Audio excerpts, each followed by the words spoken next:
right. So today, I'm Abammon the Great, and I am here with Dr. Stone. Hello. Today we're going to be picking up one of our discourses. We selected the topic of alchemy today, and it's a pretty broad topic. There's basically two versions of it. There's the proto-science, the chemistry, which is the historical reality, and then there's what everybody likes to talk about, which is the inner alchemy or the spiritual side. So the reason we picked the topic is because I'm currently on an alchemy bender at the moment. I am balls deep in Islamic medieval alchemy, which is absolutely fascinating. I absolutely love it. But one of the alchemists, one of the occultists, grand wizards that I'm constantly name dropping to you, Dr. Stone, is Fulcanelli, and he inspires me in so many ways. And Fulcanelli is very much like a Christian Rosenkreuz figure, to where nobody knows if he actually existed, but he's considered the world's last great alchemist, right? Nobody knows who he is. He had a few select students, and the popular theory is that these students are actually the ones that wrote his two books, but his magnum opus, On the Mystery of the Cathedrals, is a book that is very, very near and dear to my heart. Probably my favorite book on alchemy, and it's because I was really clinging onto it during my initiation. And I felt that the chapters that he was, in the beginning of the book, where he is explaining the mysteries of the Black Madonna, and the Black Madonna is thought to be an epithet of Isis. There's some historical things that happened during the Christianization of Rome, where the Isis statues got converted to statues of Mary, and then something maybe happened with the paint, a chemical reaction in them that turned them black. Anyways, it's a grand mystery, and so there are cathedrals in Europe, very old medieval cathedrals, that Gothic cathedrals, that will have these Black Madonnas in it. And people were like, well, why is Mary black? Unfortunately, the Middle Ages wasn't too progressive at the time, so I don't think it was a representation thing. But how Fulcanelli is interpreting it, and he's saying that's a very intentional thing, and it's left over from the alchemists, and that built the cathedrals, basically, and it's talking about a certain alchemical process. So I cling really hard onto that book. But the reality of Fulcanelli, and he is a mythic figure. They say that he found the Philosopher's Stone. When his students saw him a few decades later, he had gone through a Benjamin Button process and had regressed in age. And then when they ran into him again, and it was right before the detonation of the nuclear bombs in World War II, he warned his students of atomic energy, and he said, you know, what had happened before, and it's what caused the destruction of Atlantis. So this is very much a mythic, legendary figure. But one of the interesting things, though, is in his book, On the Mystery of the Cathedrals, he talks a lot about his wife, and about how she was an adept as well, and that he couldn't do any of his work without her, and he has a really deep love and admiration for her, and he also views her as completely integral to his alchemical work, that he couldn't do it without her, and if she wasn't who she was, if she wasn't an adept, he wouldn't be able to do it. So anyways, I'm going to start the conversation there, just because that's my first love in alchemy, but we can go on. All right. We don't know if he's real, existed at all, made up from one of his three students, right? One of them was a famous painter, an esotericist, right? A Champagne. I do not remember. Julian. Yeah. And his wife, there's no verifiable proof about her either. So either one of these people could have been real or not, or they could have been made up. It doesn't really matter. Again, for our last conversation, it doesn't matter if it's made up as long as it works for you, right? So, but yeah, the alchemy that people think of, I think most of the time, is going to be one of two things. It's going to be either I can change random metal into gold, or it's an inner process, right? But it seems like from history standpoint, at least, it's both of those things. Like, maybe not. Also, if someone could do this with gold, they would have, I'm sure, done this a lot by now. But it started off as pre-science, right? Like proto-science. This is like what we have now is science to. Like, people were doing this kind of experimentation and things, and it's kind of like the bridge that brings together science and religion, I think, very, very well to people if you're willing to look at it that way. Personally, I like it for that reason, because it's like, okay, I can see both sides. But I think today a lot of people have a misconception of what it is, and I think it's been kind of cheapened a bit by TikTok, YouTube, etc. People getting on there and just spouting off nonsense, or just a very watered down version or a very rudimentary version of it, right? And I think a lot of people think that it's more of a pseudoscience than it is a spiritual, an occult practice, right? Like, what do you think about that? Well, I think largely, so alchemy exists on two extremes in contemporary occultism. It's either the very entry level that you're talking about,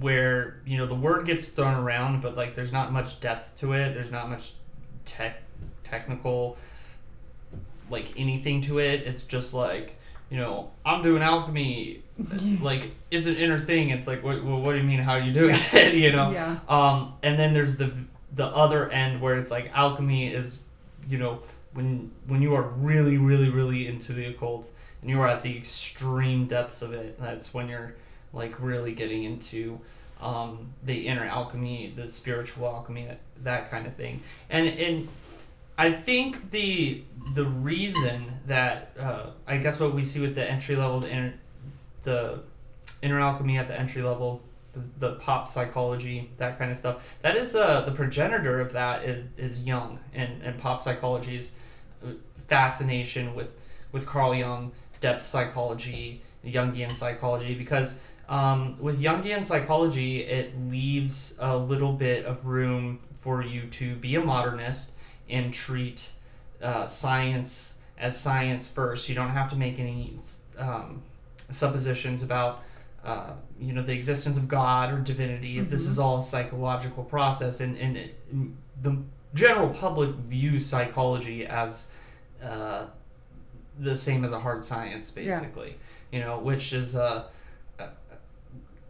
highly problematic in a few ways.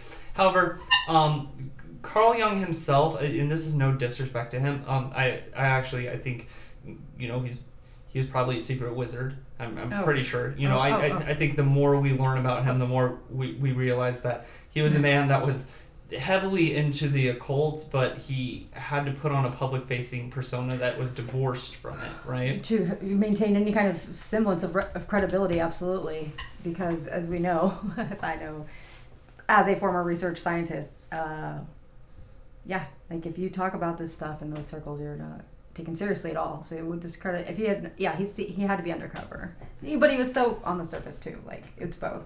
I think it takes people that know it to recognize it, and then other people don't recognize it because they don't know, right? Yeah.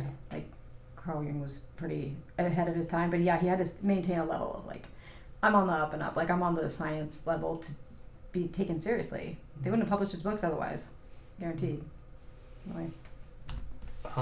So I think that the kind of cheapening of alchemy and it being used as like a pop psychology buzz term, or like, you know, the AI generated YouTube videos where they're like, it's like 45 minutes of like integrating your shadow, but it's like, what do you mean? Like you keep saying these words, but you're not saying how to do it, right? And that's as far as people really get with alchemy from the pop psychology standpoint. So I'm exploring a 10th century alchemical text, but the translator is a Jungian psychologist, and she has a commentary next to it. And as fascinating as it, and I do love Jungian psychology or depth psychology, I try really, really hard to keep that as far away from my occultism as possible, because it puts you in this like kind of mindset of like mentalism, and it strips the magic out of it. And I think it really does. It exalts it. It's such like a modernist perspective, and there's kind of like, if you're going off the model of the dialectic or whatever, like the Hegelian dialectic, and you start with basically there's 3 huge viewpoints that have changed over the course of history, and there's the classical or the antique viewpoint that you start with a metaphysical assumption, where it's basically like God or some kind of divinity is real, and then you get to the scientific revolution, which is the modernist perspective, which is like all we really know is that the material is real, and anything, so that takes a primacy. So you start from the material instead of starting from a metaphysical presupposition, and then you get to the postmodern perspective, which is everything is completely subjective. You can't trust the material. You can't trust any metaphysical conclusions that you come to. So you have to start from the presupposition that everything is subjective. And so this is where you kind of see how alchemy gets cheapened, because alchemy as a process, or what it was, the reason it got entangled with spirituality is because the alchemists were deeply pious people. And so to the alchemist's worldview, everything was infused with divinity, with God. And alchemy, its roots are in ancient Egypt, and this is a society where magic, religion, and science, there's no divorce between them. They're all the same, and it's a part of civic function. It's just all-encompassing. This is the world they live in, right? Yes. So obviously, when you're looking at something external, right, you're watching this, and you're coming from that perspective, you're watching something external happen, a chemical reaction happen, right? This, to you, is causing you to, like, reflect. It's like, that is changing in front of me like I change inside. And that's how the spiritual God developed in it, right? So then once we get into the caliphate, so most of the Abrahamic religions, they're pure monotheism, right? And the Muslims, they will say they're a pure monotheism too. So that there is a creator God that is separate from the universe, and he's the one creator, and he is not involved in the creation. He's a separate thing, right? He created it, but he's not in it, right?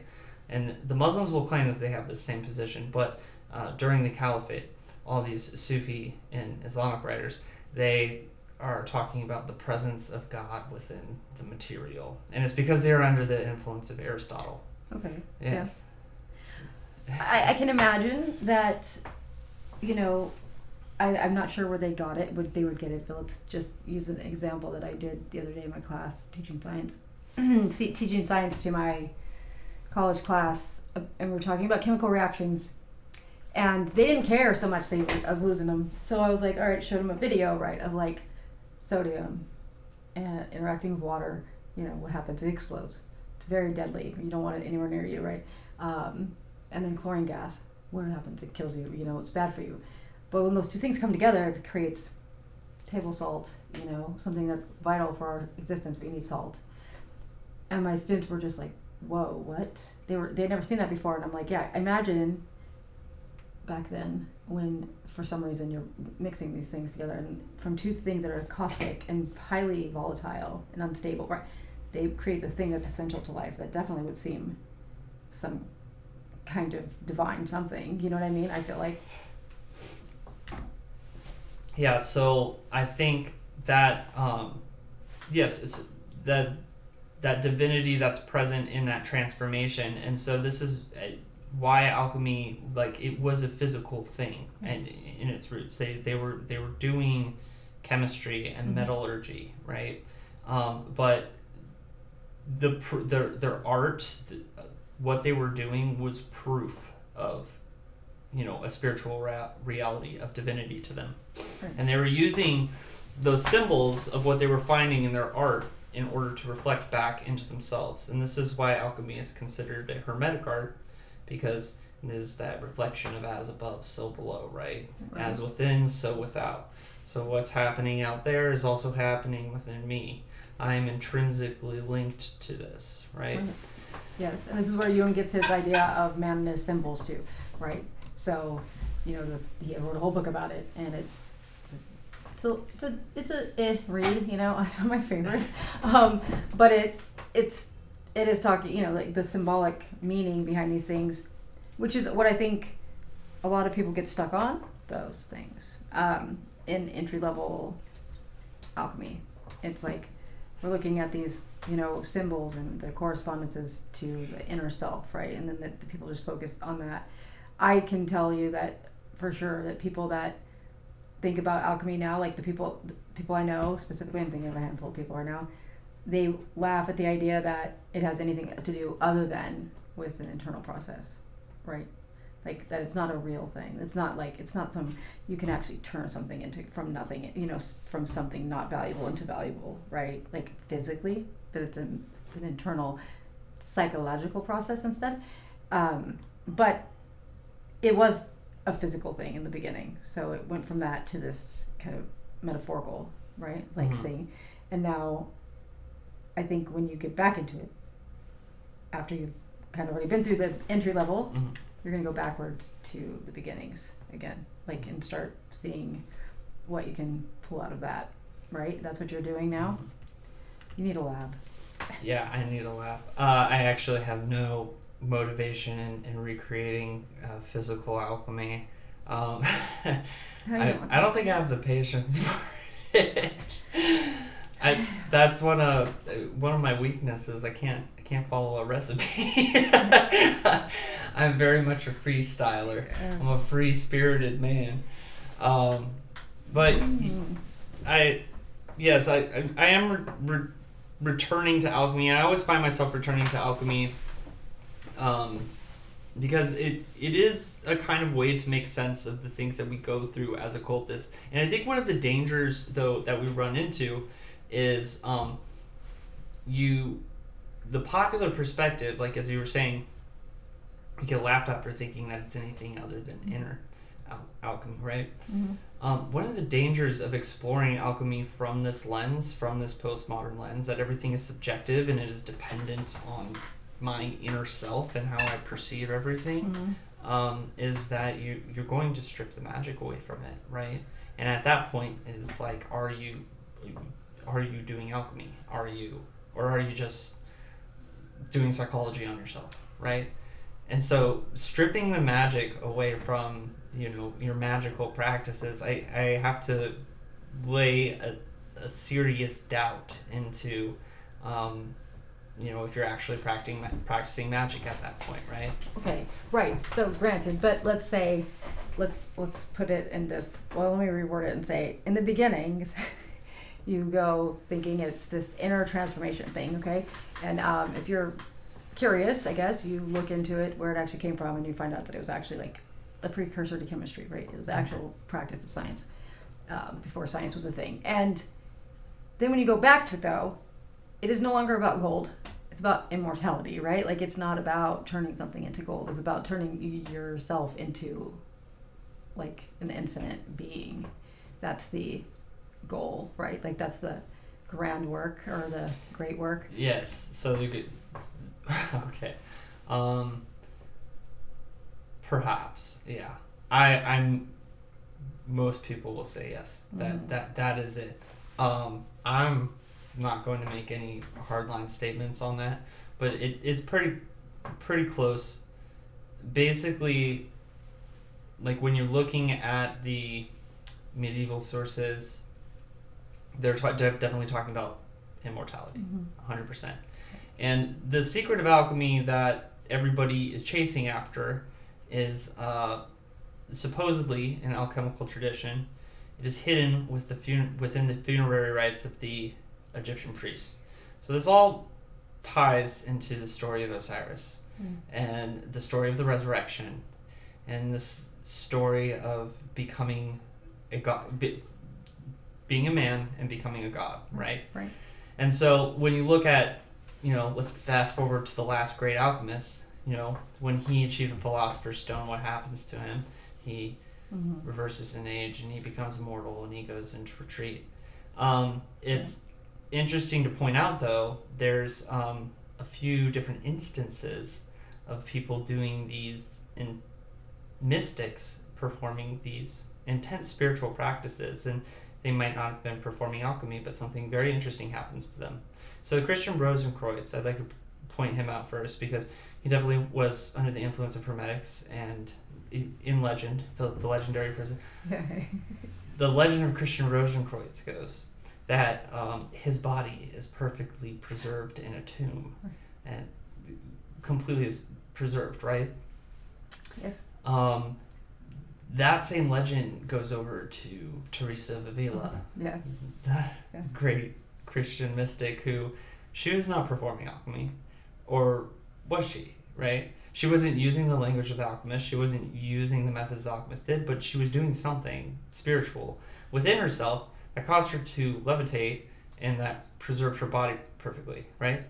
And then, I'm not going to speak too much on the Eastern traditions, just because it's outside of my scope. However, there are a lot of Tibetan masters and, Taoists that are claimed to have completely perfectly preserved bodies. Yes. Yeah, so that is absolutely, I can say without question that there are, so I used to work for a medical examiner, right? And there were a few times where that it can happen. And if I'm looking for a earthly reason for it, there is one. And it has to do with the pH level of the soil that they're in, and that kind of thing. But I know I know exactly what you're talking about. I literally just saw a documentary the other day about somebody's perfectly preserved body who was, accused of witchcraft in medieval times, and the proof of that was that her body wasn't decaying, right? But that's also in an area of the world where they have bogs, and there's this different makeup of the soil, and it has something to do with that. But all of them can't be accounted for that way. And so for sure there's alchemy going on there, if that's how you want to define it. But I think that it's a synthesis of both things. It's the psychological, right? And then the spiritual or immortality aspect of it is one and the same.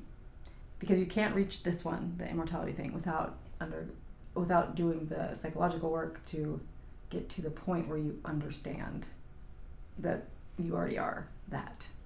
Do you know what I mean? But I'm biased because I have an upper hand in this knowledge because I had that experience, where I saw what goes on. So because of that, if I hadn't had that experience where I had my near-death experience where I was actually physically dead, I don't think I would be able to figure that out or be able to believe it, because I'd be like, that's ridiculous. My earth, all of the programming that we get from the minute we're born, about what's real and what's not, because the material, you said earlier, the material is the real thing. So when we get to, coming from, everything's a material and then it's a spiritual, right? That's not true. We know that now. It's not. They just proved that, right? Recently, that reality is not real. We are not even really matter. Our matter is not solid. There's so many new things that have come out in the past 100 years, less than that, 50 years even, that have made us understand that as we see things and as we understand them, they may not actually be as we see them or understand them. Observer effect, all kind of, just all these different things in the quantum sciences. So I think this is these two ideas are they're one and the same, but different ends of the spectrum. So beginners are going to start over here, and they're going to be I got to do my inner child work, which sure, that's important to do. I don't know that that's going to necessarily lead everybody to some kind of magical gnosis, though. Yeah. I think I'm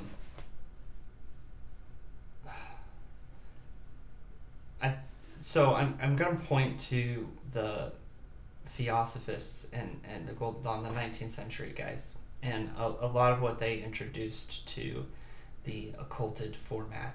In creating, like, you're doing the occultism and you're doing these meditations and you're creating an astral body for yourself that survives beyond death. And this is drawn from the Western interpretations of Tibetan practices or whatever. So I think that, when you're talking about the immortality of alchemy or the living on, I pointed to, these peculiarities amongst these mystics and these mythic figures, these legends of having these perfectly preserved bodies. And if this is this a physical immortality, or is this more of a, you are cultivating your eternal self and you're cultivating your eternal nature through the use of alchemy, and that's where your immortality is. And I think because we see that resonate with the 19th century occultists' absolute obsession of creating these astral and etheric bodies that would survive, that they would place their souls into, and they survive beyond death into the immortal world. This could also be something we're talking about, but I want to bring to the table the concept of what the Caliphate alchemists were using, and they were under the influence of Aristotle. And Aristotle's big thing where he deviated from Plato was that Plato believed in the world of forms and that these were these eternal things, right? Where Aristotle disagreed with him was with heliomorphism, right? So heli is matter and morph is the form. Right. So basically Aristotle believed that the forms were eternal, but they were intrinsically linked to matter. Like, the forms could not exist without the matter. Okay. And so from here we're finding a level of alchemy where if you are doing this spiritual transformation, the physical matter has to change as well, right? Well, and that goes back to a couple things. So that's what ancient Egyptians were doing when they were, mummifying, right? Like, that's why, because they believed, right, that the body had to be preserved in order to be able to cross over properly, right? They had to have all of it had to be good, it had to be intact, and that's, I guess, kind of what you're saying Aristotle was also saying. But there's the chemical reaction part where, and I was just explaining this to my class the other day about how you go in with these atoms of, like you have, let's just say water and, let's just say water, like we have water on one side, or like sodium chloride, whatever. You go sodium and then chlorine, and then like those atoms, you have a specific number of atoms for sodium and specific number of atoms for, chlorine, right? And they come together and they form a new thing, a whole new thing, table salt. Now those atoms are still there, but they are completely rearranged and structured differently. Like, they're put together differently to create a third thing, which is exactly what that alchemy is saying too. Is like, you have to change, you have to go through a process to change to become a new thing, like a new version of yourself, right? In the internal work. I'm not quite sure what the like the actual, like the more advanced level of the immortality. I don't know where exactly how that we get there, but I do know that I feel like it's definitely reminiscent of chemistry, like, and how it's law of conservation of mass, right? That's what it is. It's like, what it is. It's that law of conservation of mass, and you can't create it, you can't destroy it, but you can rearrange it, right? And that's what that's about. Like, so, and it's interesting to me that civilizations that were so ancient had this idea, and they were right. They were right. That was true. It's true. I don't know if they knew exactly what that it was, but they had that idea right. And I don't think it's, I'm coming from a hermetic occult wizard perspective. I mean, we definitely believe that, you don't, you can extract any information out of anything if you're in tune enough, right? So I don't think it's far outside of my belief system to think that Kabbalists could have been flirting with quantum entanglement, or Egyptian alchemists could have been flirting with the law of conservation of mass just by simply observing and then reflecting upon what they were observing. Right. That's not outside of my realm of belief. And I definitely, I mean, I'm not like throwing science out at all. I'm just saying that it's not the only way to like learn these things, No. and we see it proven time and time again with extremely pious and mystically inclined and adept people. You know, Right. all they really need is that observation, that direct experience, and then the ability to, in reflecting upon it, and they can usually pull some truth out of it. Mm-hmm. And then it's not until hundreds to thousands of years later that science then goes and confirms it. Right. It's like, oh, we thought this person was crazy, no, but like, it turns out they were right. Legitimately, I just did a video series on this and named it. I had a list of 42 people in history that had known something they could not have possibly, according to us now, looking back, you know, we think that they didn't have the ability to know these things. But yet they did, and most of them were killed for their, you know, beliefs or for saying what they said, only to later be validated by science. I don't think that, I personally, you know, my opinion of it is science and magic are one and the same. They're just two sides of the spectrum. Like one end of the spectrum is like science helps people kind of understand how these things work, but magic is the way to experience it. Like they're different, you know, they're the same but different. But yeah, back then, I don't know what there's no way for me to know. Their influences that they had regarding like these thought processes. Like nowadays, people will label you crazy for saying certain things, right? Like, you know, and you have to kind of stay with the mainstream science. Back then, maybe not so much. I'm not sure. I know the church was definitely a thing, which was terrifying, but and then for those pious people you're talking about, I'm almost certain that they were doing it to try to prove the existence of God that way, right? Mm-hmm. So their motivations were different, but they still yielded the same results as the people that were practicing a more mystical. They were coming at it from a more mystical or, magical viewpoint than a pious one. You know. I was I wish I remembered the name of the manuscript because it was pretty hilarious, but it was a few months ago. I was going over it, and it was a Egyptian alchemist, and his manuscript where he was writing down his recipe. He was making fool's gold or like a dyed gold or whatever, like he was bronzing some metal. Yeah. And he was writing in his recipe, the manuscript, and it was just like this absolute massive arrogance. It's like, who gives me this power? God gives me like. It was proven like he's like basically, I'm the wisest, I'm the most powerful. Yeah. God has given me power, and anyone who can't do this, like God doesn't love you. Oh my God! It was like. I mean, like, yes, there's like deeply pious people, and they believe it's proof of God, but it's also.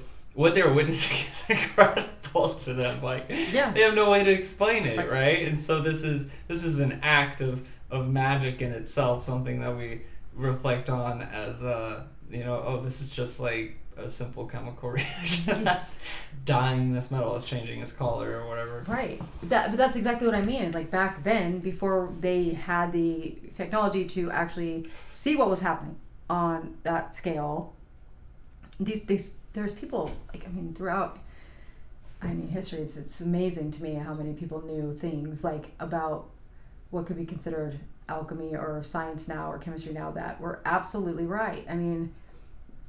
Like Mendeleev, right? He was the periodic table of elements. He knew how that worked. Somehow, even though he couldn't have known, but he was right. Like, so many instances of that. And then, there's like, I had a list of 42 people, and they're all like stuff that we know of today, and I feel like they knew about it somehow, and I don't care how they knew about it. I just find it fascinating.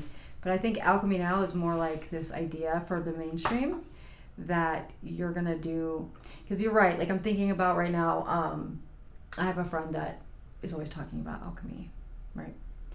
And they are. When it comes down to it, when you ask, what do you mean? I don't know that there's no answer. There's no answer here. So I don't know, like, what like at this moment in time, what would you say would be your definition of actual alchemy?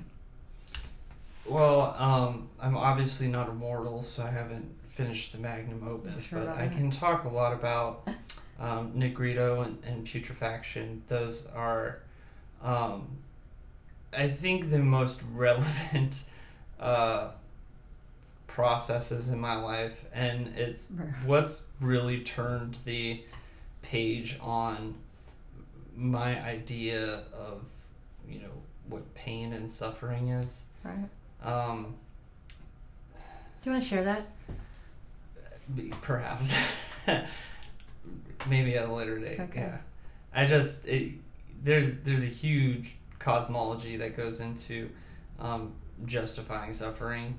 That's a position that you have to explain, and it can seem really callous and cold. However, the putrefaction process of Negrito, right? There's a symbol that is sometimes used for the Negrito.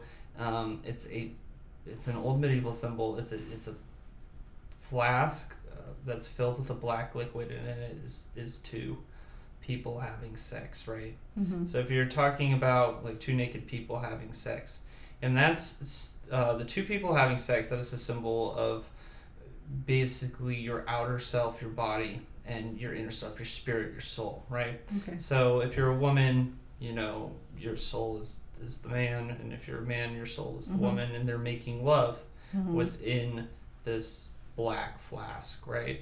And the black is in the alchemical process. When you're doing the physical alchemy, you're basically trying to, what the alchemists are saying, you're trying to burn everything until it coagulates into this like black sludge, and then out of that a white ash comes, Mm-hmm. right? And then from the white ash it gets into it goes through a second process of putrefaction before getting into the rubido, Mm-hmm. which is the final stage before the magnum opus. But that first stage where you're basically making love to your soul, your outer self, what's happening to you extrinsically, right? The suffering that you're going through extrinsically is putting you into a communion with your soul, with your spirit. And you're going to see this especially within Christian mysticism that Christians are obsessed with suffering. Oh yes. So are Buddhists. I think they're both obsessed in the wrong ways. I think Mm-hmm. Christians are, they love it too much, and I think the Buddhists, they don't love it enough, right? Like, I think I've got an issue with both camps. But the Christian mystics, you'll notice they play a lot of emphasis on crying and Mm-hmm. weeping. And then when you see the language of how their mystics talk about Christ, it's in this kind of like marriage context. It's very like, I'm the bridegroom or I'm the bride, and they're weeping about it. And this is kind of what I mean, the Christians are focused on this first process, this Negrito, right? Because Christ was crucified, and that act of suffering, and so that's what their mythology points them at, is like, this is the highest act, right? Okay. So that is the first stage, though. It's the first stage that the wizard's going through, the first stage that the occultist is going through. And the thing is, you'll have a lot of like little Negritos, but that big Negrito that comes, the one that pushes you into initiation or pushes you into adepthood, right? That's the one when you really get in with your soul and you become one with your soul, right? Your inner, your outer, and it's through an external force. It's through that black. It's through that chaos, right? And that's going to be an extremely dark black, right? So St. John of the Cross's Dark Night of the Soul. Teresa of Avila, I like to point out, is probably like, she probably should be counted as an alchemist, But St. John of the Cross, St. Teresa of Avila, I think that they are highly relevant to what the alchemist is doing. But St. John of the Cross's Dark Night of the Soul is that external black in that flask. And you're making love to your soul. You're getting intimate with it. You're integrating. You're becoming one, right? Okay. It's like the Lover's card of the tarot. It's really the same person. It's just those two aspects. Right. It's the half, right? The other half, like right. So that would be like the alchemical marriage thing, right? Is that in that phase? So the alchemical marriage is later on. That's the magnum opus, right? So there's kind of these different stages of masculine versus feminine, right? And those two poles are very important to the alchemical process. So the very first part, when you're going through the Negrito, this is a biological, right? This is Adam and Adama, right? So in the very beginning of Genesis, the dirt that Adam is created out of, in Hebrew it is called Adama, which is a feminine version of Adam, right?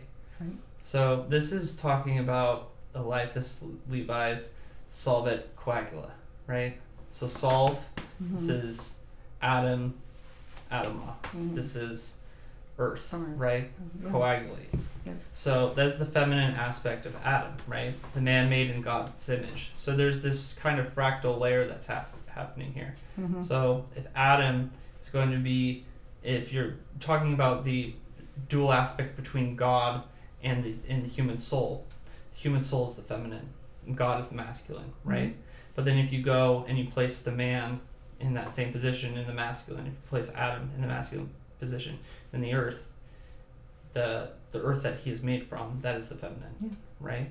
So there's this interplay that's happening between, depending on where you're at within the ladder, you're either assuming this masculine position, and this masculine position is your outward position, right? It's Adam was charged to take care of the earth that he was made from, the feminine position of himself, right? So when Adam is taking that masculine position, he is taking care of the earth, right? So when God is taking that masculine position, he is taking care of Adam. He's taking care of that man, right? So when you're looking at the Negrito, what's happening in the Negrito, it's Adam and Adama, right? It's Adam making love with his soul. It's man making love with his soul. So this isn't necessarily the chemical marriage, but it's the man taking care of himself, taking care of the earth, taking that which he was made from. Body's a temple kind of thing, like that vibe, like taking care of yourself, so that, I don't know. I think that you have so it's interesting because you're just saying that that's later on, but that is all I hear about. That's all I ever hear about when people are talking about alchemy. They never talk about the stages of it, ever. They talk about alchemical marriage, all I hear. And I've wondered, like, how'd they just go and extrapolate just that aspect of it and just call it a day? Like, because that's really popular. It's really popular. Like, that's a really popular thing. And there's two, like, the ones I've come across, two schools of that. One is that it's, again, like, if you're a female and you're living in your masculine energy, like, I would be in that category because I'm always doing things, like, the things that are considered masculine, those are, like, the traits that I embody the most. That I would have to be in touch with my feminine side, right? Whatever. Fine. Okay, maybe I do need that a little bit more, but I don't believe that. Just sounds so shallow, like, for something this old, something this, like, integral to occult practice, right? I feel like that's a bit superficial, and I just see so many videos about it and so many people on the social media platforms talking about this integration of, like, your two aspects, right? And then that's it. And once you integrate them, that's what, you just poof, you're just all better. I don't know if you, like, what's supposed to be the end result there, but what do you think about the fact that everybody's just solely focused? I mean, I don't know, have you witnessed that too? Do you see that that's prevalent, like I've seen it, or do you see it being more of a deeper knowledge for the people that you are aware of? So this is a Jungian thing again. The reason that they're talking about the alchemical marriage, and they're talking about integrating their anima or their animus or that kind of thing, and that's where they're really missing what the alchemical marriage is. The alchemical marriage is a mystic process, right? If you are performing the alchemical marriage, I'm talking like you would. there would be supernatural events surrounding you. Like, I'm talking mystics of the highest order, like Saint Teresa of Avila performed the alchemical marriage. I'm 100% convinced she was capable of doing it. And that is a marriage of your soul to God. Whatever that, So with Teresa of Avila, she's a woman, right? Mm-hmm. And so within her magnum opus, the Interior Castle, she's talking about, being Jesus's lover and being married to Jesus. That's common amongst, female Christian mystics.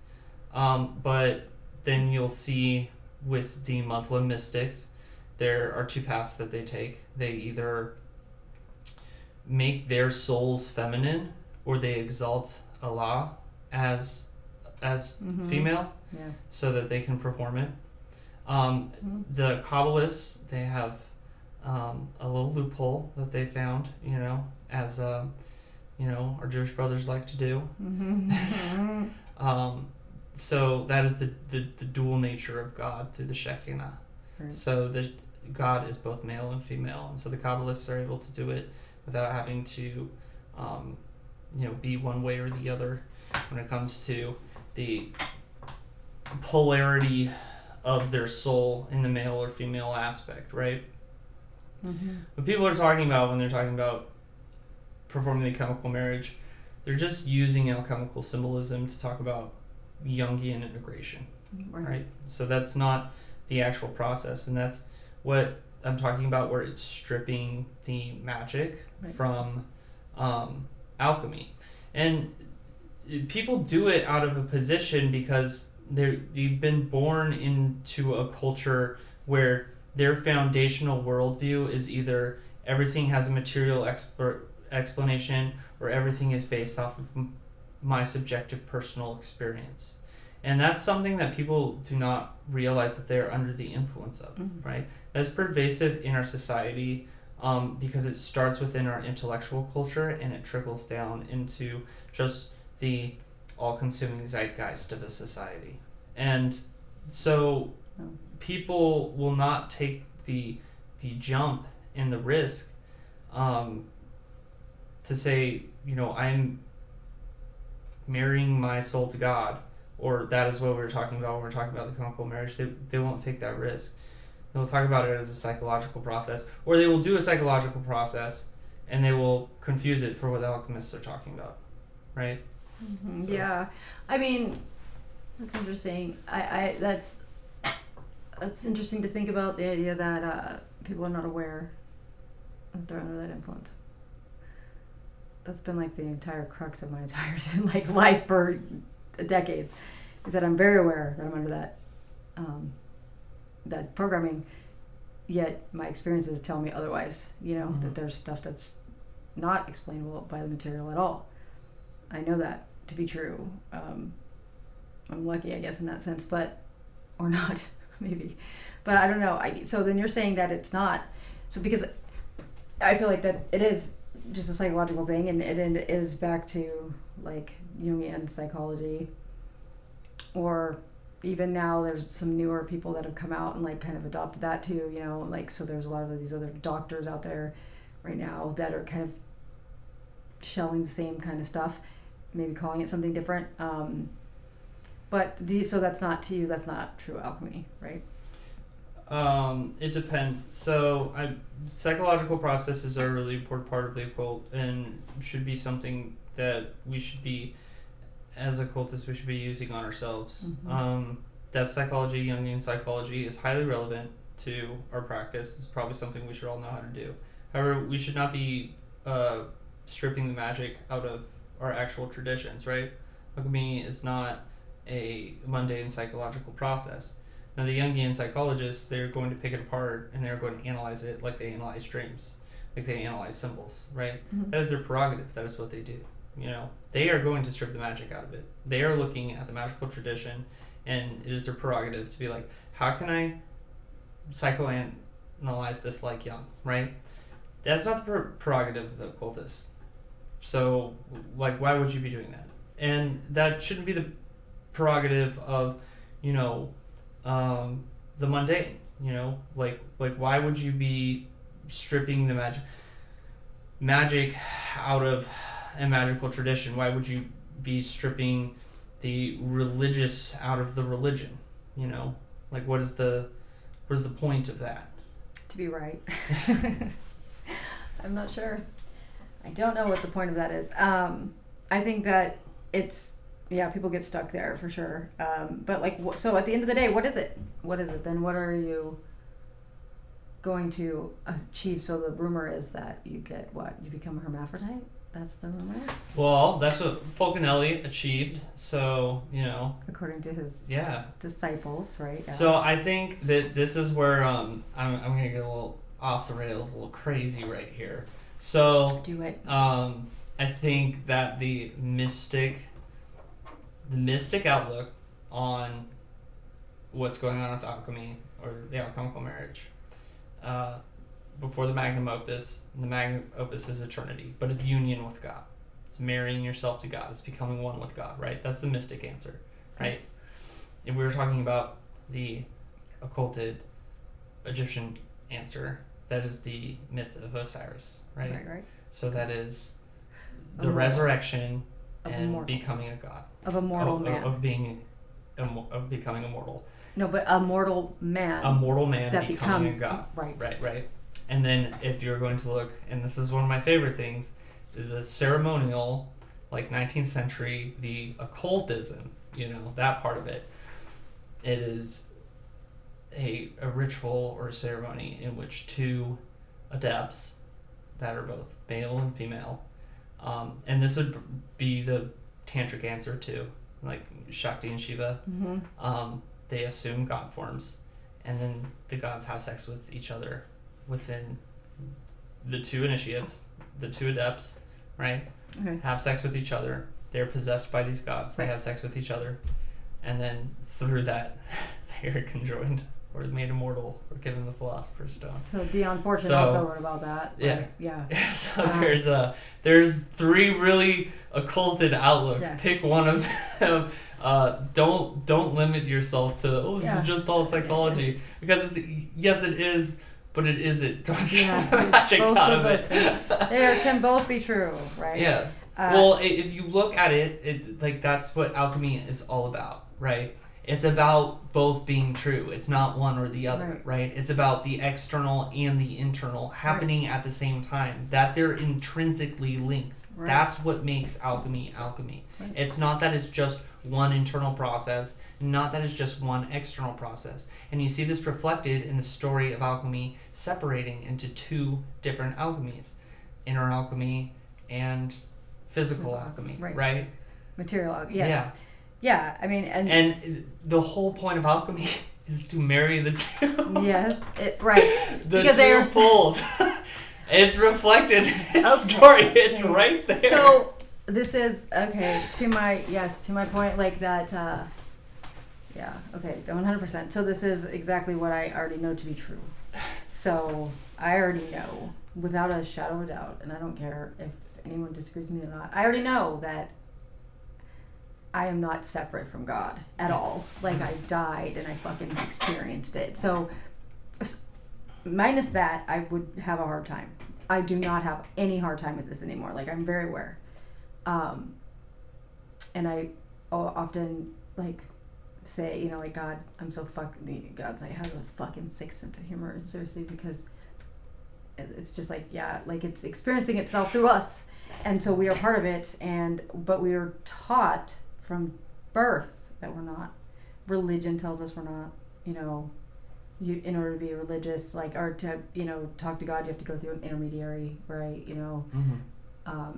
And so I think for me, when I read about alchemy, it's just like, oh, I already know this, because I already understand that I'm one with it already. Like, even though I'm here in this physical form right now, when I died, I was still absolutely myself.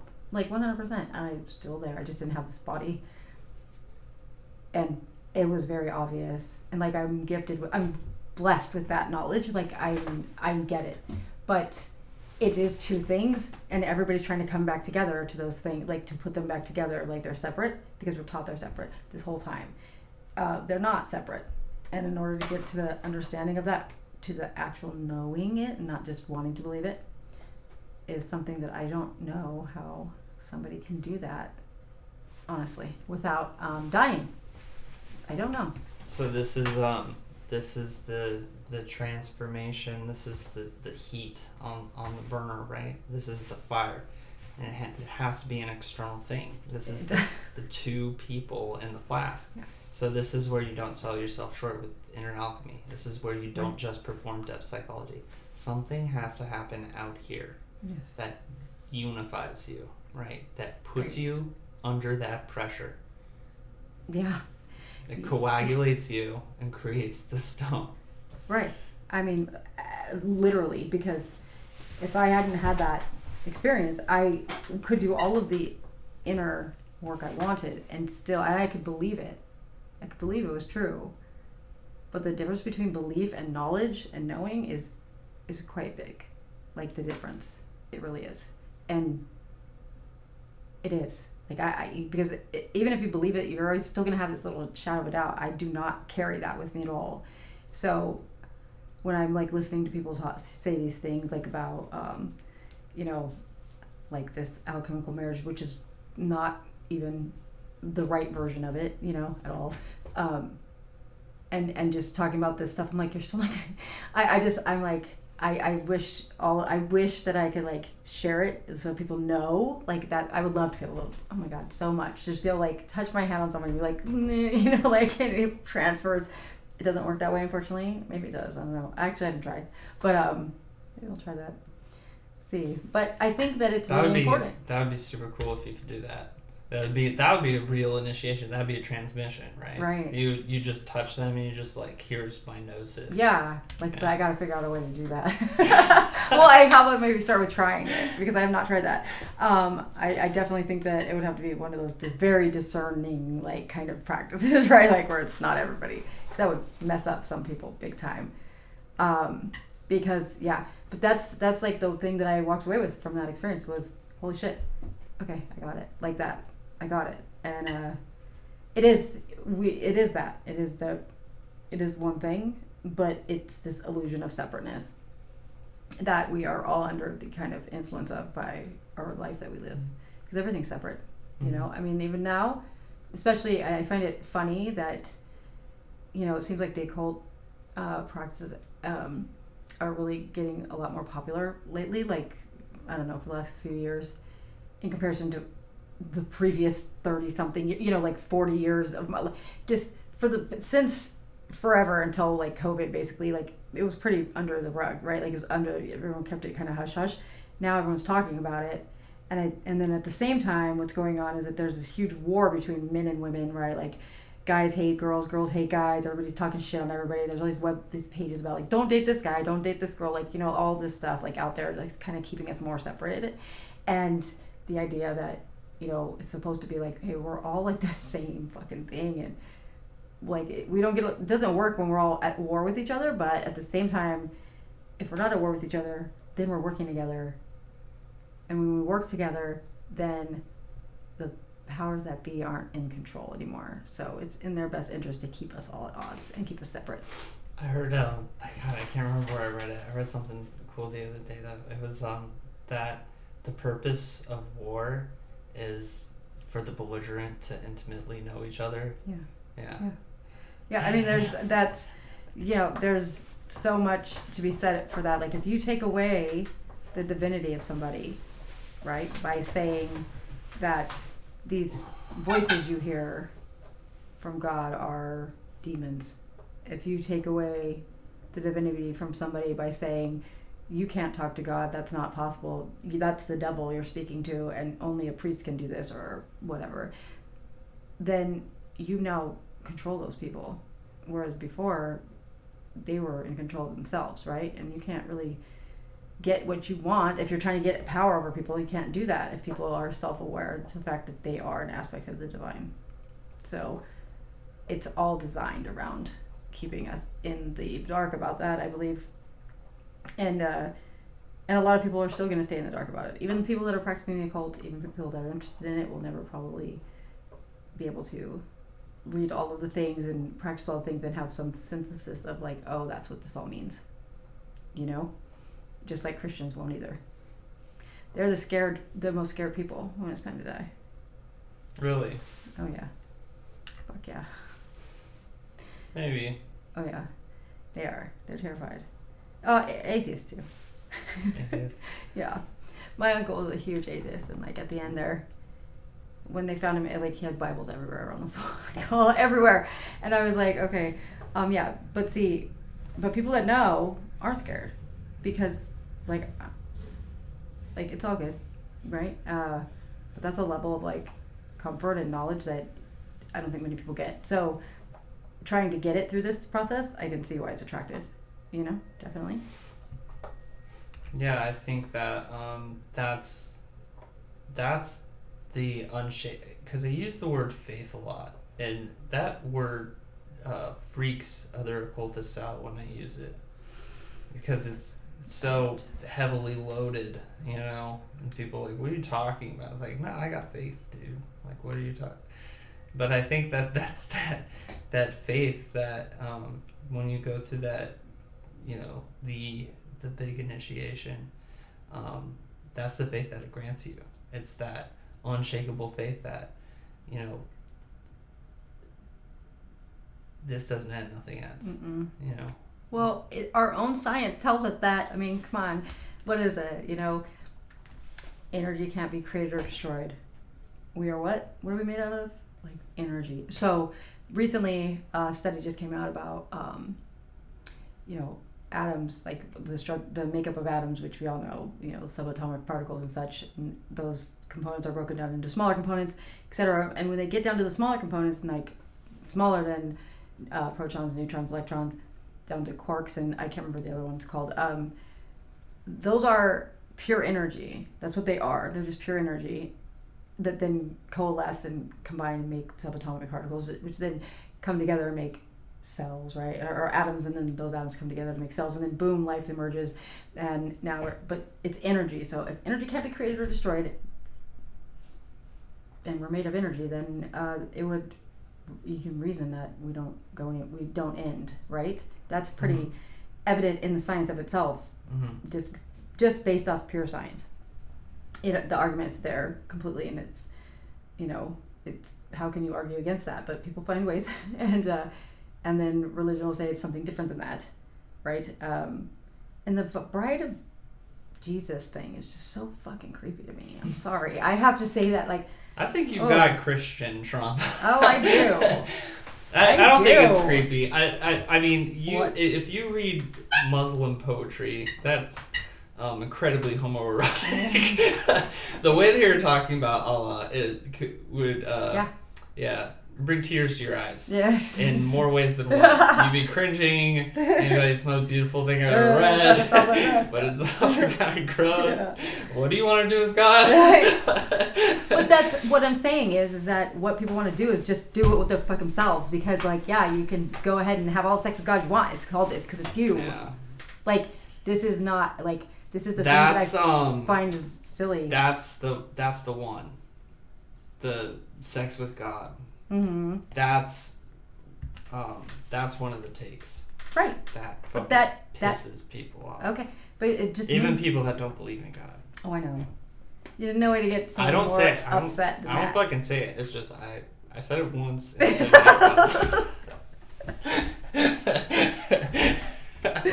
you told me. I don't care. I'm like, yeah, okay, that sounds ridiculous. But what it means is that you're just. So from my perspective, what I'm going to say is that, so the alchemical marriage, if it's really a physical like act, okay, with a man and woman, then what that would mean to me, my interpretation of it would mean that man and that woman both have come to the understanding that they are both of divine origin, and that divine sparks in them at all times, and that's when they then hook up, and like now it's like even a more powerful thing. That's my interpretation of it based on my experience. And good luck, because I don't believe that many people would ever find someone else that's like, if they were like that, good luck finding somebody else that's at that level. I think that that kind of ties back into what Fulcanelli keeps talking about with his wife. I think that maybe sometimes those people come together and then they spend the rest of their life working on that together. Right. You know, and one of them probably has at least one would have to actually have knowledge of it. I think if I recall correctly, Fulcanelli said his wife initiated it. Yeah. That's Mm-hmm. the rumor. Mm-hmm. You know, she was older than him too, which is odd for back then because he was already allegedly grown, and she was older by a decade or something. A lot, according to rumor, right? Or whatever his disciples, those people. That's their story, I guess. But no one really knows. But so it would seem in that case that she had more experience than him, and she was the one, and then maybe got him to the point where he understood it.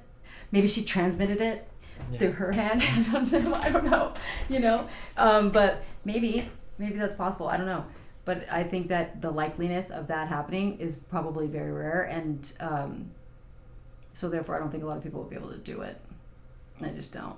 Because, again, aside from that first-hand experience, I would still be running on faith or belief, you know? It's obviously not done too often, right? We've only got a handful of myths on the historical record of people doing one. it.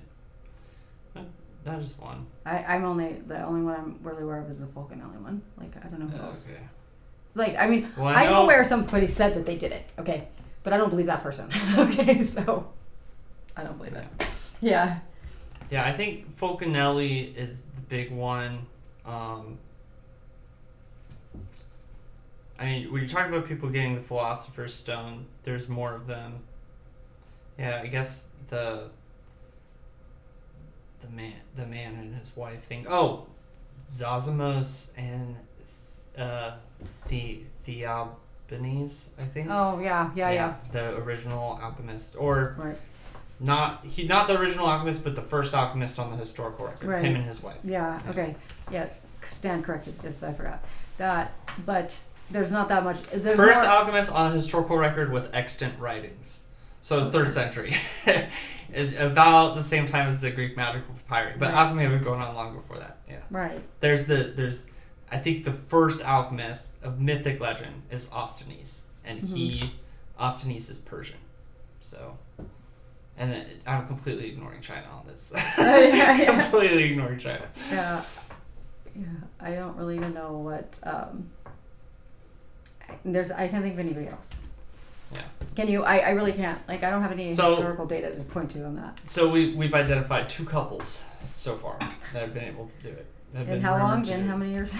Time? 3rd century up to the 19th century. Right. Well, until now, I guess. Yeah. You know. So that's a lot. Maybe Grimes and Elon Musk. Totally, that makes perfect sense. That's the next alchemical marriage, guys. I'm calling it right now. Yeah. They're going to become... could you imagine those 2 fused into Megazord? They would take over. They would become one. Oh, man. So is that... They would love that. Okay, so let me just get this straight. So, the rumor is that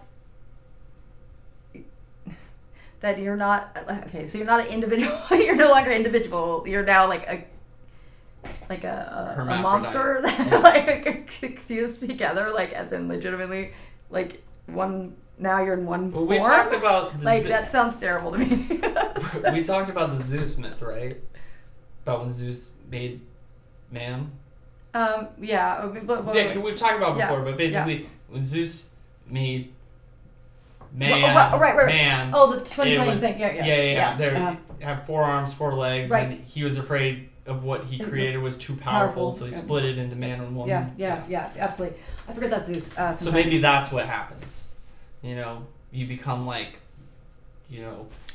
maybe one half is man, so the penis on this side, and then the boobs are on the other side. Sounds lovely. Yeah. And then you got 2 girl arms over here, and then 2 guy arms over here. That sounds horrible. I'm not sounding too smart right now. No, but I mean, we don't have any. There's no other accounts that I can think of, and we're just going based off of conjecture at this point, right? But allegedly this happened at least twice. That we can think of right now. I'm Yeah, sure there's it's like- more alchemists that Oh. have done it. Well, if they did, or But they, we haven't brought up the heroes. Everybody, every time we talk about alchemy, all people want to talk about is the sex and the ladies, you know. yeah, But the heroes Ganos of ancient Right. Mesopotamia. right, Yeah. yeah, Fucking temple prostitutes. yeah. That's I'm not gonna go into that. I think we've Yeah. gone over it enough. Yeah, I mean, it's it's funny. It always Yeah. every time we talk about alchemy, it always unwinds into sex every single time. Right.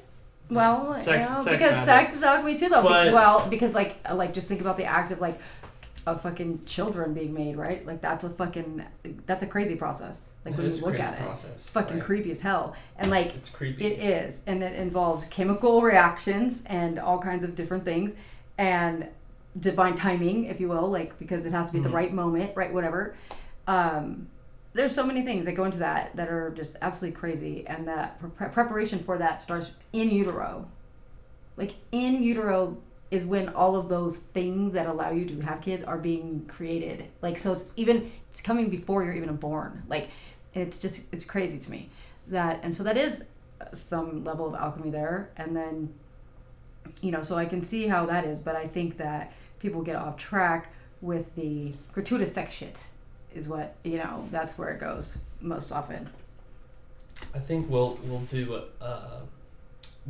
do a discourse another day where we just completely tear apart sex magic. Yeah, that would be Yes. fun. Definitely fun. I am so scared of that shit. Yeah. Yeah. It's like a blight. It is. So bad. It's like that drunk uncle at your every family gathering. It's like, oh, here they come again. Like, fuck. This guy, yeah, he's part of the family. Fuck, man. Wish he wasn't. Like, sorry. I'm just being real. That's my opinion, anyways. Don't care if you like it or not. All right. Well, thank you for another wonderful discussion, Dr. Stone. Anytime. Abammon. Fun times always.